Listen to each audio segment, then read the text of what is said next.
అందరికీ నమస్కారం అండి. ఈరోజు ఎంత ఘోరమైన యాక్సిడెంట్ అయిందో అందరు లైవ్లో చూస్తున్నాము.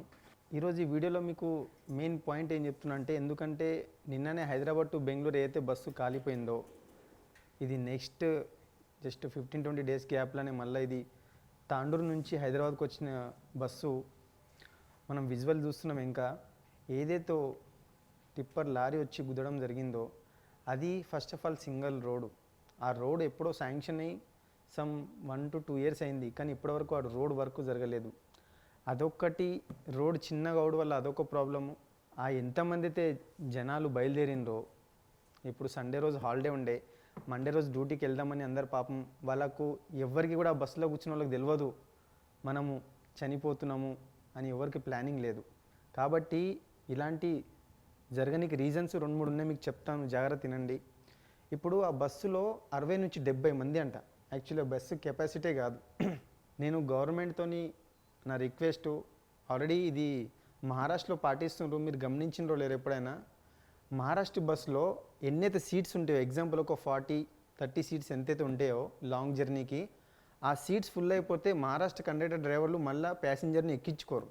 ఇది నేను ఎందుకు చెప్తున్నానో గమనించండి. ఎందుకు చెప్తున్నా అంటే, ఒక మహారాష్ట్రలో ఉన్న సిస్టము మన ఏపీ ఆంధ్ర కూడా పాటిస్తే బాగుంటుంది. ఎందుకంటే ఇవాళ ఏదైతే బస్సులో మన బస్సులో 20 మంది 18 మంది చనిపోయినరో, అందరు యువకులు ఉండే దాంట్లో. కాబట్టి నేను చెప్పే రీజన్ ఏంటంటే, ఆ బస్సులో కూడా ఇన్ కేస్ మనం రూల్స్ అట్లా పెట్టి ఉంటే ఆ బస్సులో ఎంతమంది, మహా అయితే 40 సీట్స్ అనుకుందాం. ఆ 40 సీట్స్లో వరకు ఉంటే ఒక 20 ప్రాణాలైనా కాపాడగలుగుతుంటే ఇంకా ఈరోజు మన దగ్గర ఈ ఆర్టీసీలో మన దగ్గర రూల్స్ లేక 60-70 మంది 40 సీట్స్ ఉన్న దగ్గర 60-70 మందిలో కూర్చోబెడితే అది ఏడు వరకు కరెక్ట్ అని నేను గుర్తిస్తున్నాను. మళ్ళీ ఒకసారి దయచేసి ఇప్పటికైనా సరే మనకు ఒక తప్పు జరిగేదాకా మనకు ఎవరికి కూడా అవగాహన వస్తలేదు, తెలివి అనేది పని చేయట్లేదు ఎవరికి కూడా. దయచేసి నెక్స్ట్ టైం నుంచి ఇలాంటివి జరగకుండా నేను మళ్ళీ ఒకసారి గవర్నమెంట్కి రిక్వెస్ట్ చేసుకుంటున్నాను.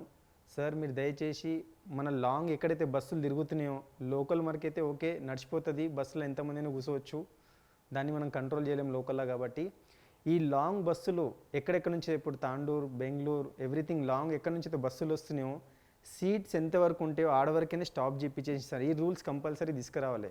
లేకపోతే ఇలా ఒక 20 మంది ప్రాణాలు మనము ఇన్కేస్ కాపాడగలుగుతుంటాం ఆ రూల్స్కి ఇట్లా ఫస్ట్ ఉంటే. ఇప్పటికైనా సరే దయచేసి నేను గవర్నమెంట్కి రిక్వెస్ట్ చేసుకుంటున్నాను. దయచేసి ఇప్పుడు ఇంకోటి సార్, ఈ టిప్పర్ లారీస్ ఏవైతే ఉన్నాయో వాళ్ళకు ఒక రూల్స్ రెగ్యులేషన్స్ కానివ్వండి, టైం టేబుల్ లేకుండా, అప్పుడు ఏదైతే ఇప్పుడు ఆ లారీ ఎక్కడ తిరుగుతుందో దానికి టైం టేబుల్ లేకుండా తిప్పడం అదొకటి రూల్స్ ప్రకారం కాదు. ఆర్టీసీ బస్సులో అంతమంది 60-70 మంది కూర్చోవడం అది రూల్స్ ప్రకారం కరెక్ట్ కాదు. కాబట్టి కొన్ని మనం రూల్స్ పాటిస్తే ఇవన్నీ జరగకుండా ఉంటుంది.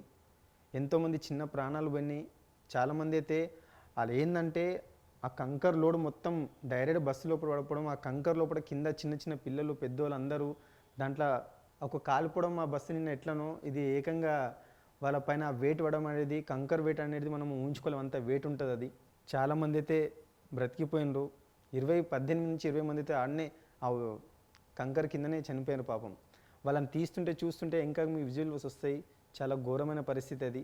దయచేసి ఫస్ట్ ఆఫ్ ఆల్ అయితే నా రిక్వెస్ట్ గవర్నమెంట్కి, సార్ ఇప్పటి నుంచి లాంగ్ బస్సులకు నేను చెప్పింది అదే మళ్ళీ ఒకసారి గుర్తు చేస్తున్నాను. బస్సులో 30 సీట్స్ ఉంటే 30 సీట్స్ వరకే క్లోజ్ చేసేయండి.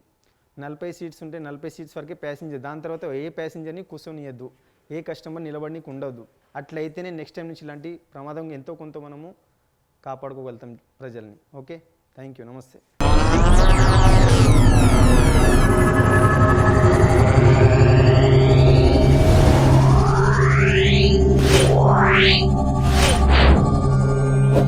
Wow.